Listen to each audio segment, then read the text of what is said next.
In the luxurious neighborhood known as the Emerald Forest, a house stood out among the rest. This house was the dwelling of a mysterious character named Juice Petal. The house was a spectacle with its wide windows of red glass, specially commissioned from the Swiss glass artist Kurt Glass. The windows were draped with green curtains made of organza interwoven with cashmere imported from the Indian fabric company, Cucini Fabrics. The house also boasted a magnificent steel door of a bright yellow hue ordered from the company Nakshonit. Every creature in the neighborhood was curious about Juice Petal. He was a new neighbor and no one had met him yet. One morning, a giraffe went jogging in the park. Suddenly, she saw a lion in front of her. "Hello, lion," said the giraffe. "Hello, giraffe," replied the lion.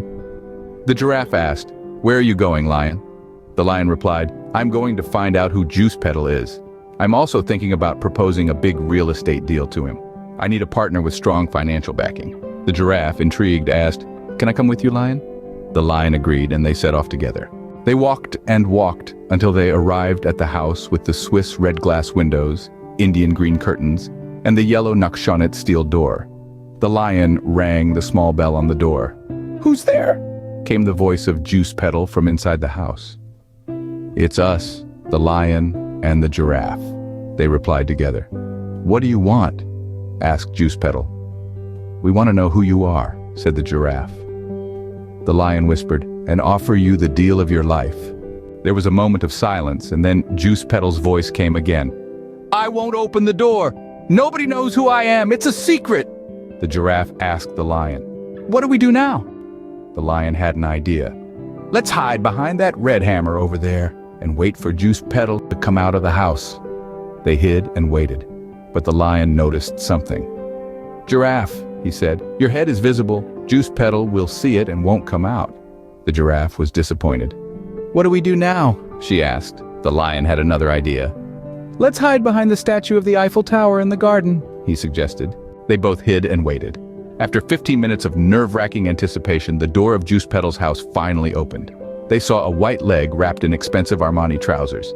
"There's Juice Petal!" cried the giraffe. Juice Petal heard the cry and immediately closed the door. The lion was angry. "See, giraffe, because of you!" The giraffe wept and promised not to shout again. After 10 more minutes, the door opened again. This time they saw 2 long white ears wrapped in a silk hat decorated with Scottish bear fur. The lion, not the smartest of creatures, jumped up and shouted, "There's Juice Petal!" Again, Juice Petal quickly disappeared into his house. The giraffe was angry this time. "Sea lion, because of you!" the lion cried and promised not to shout again.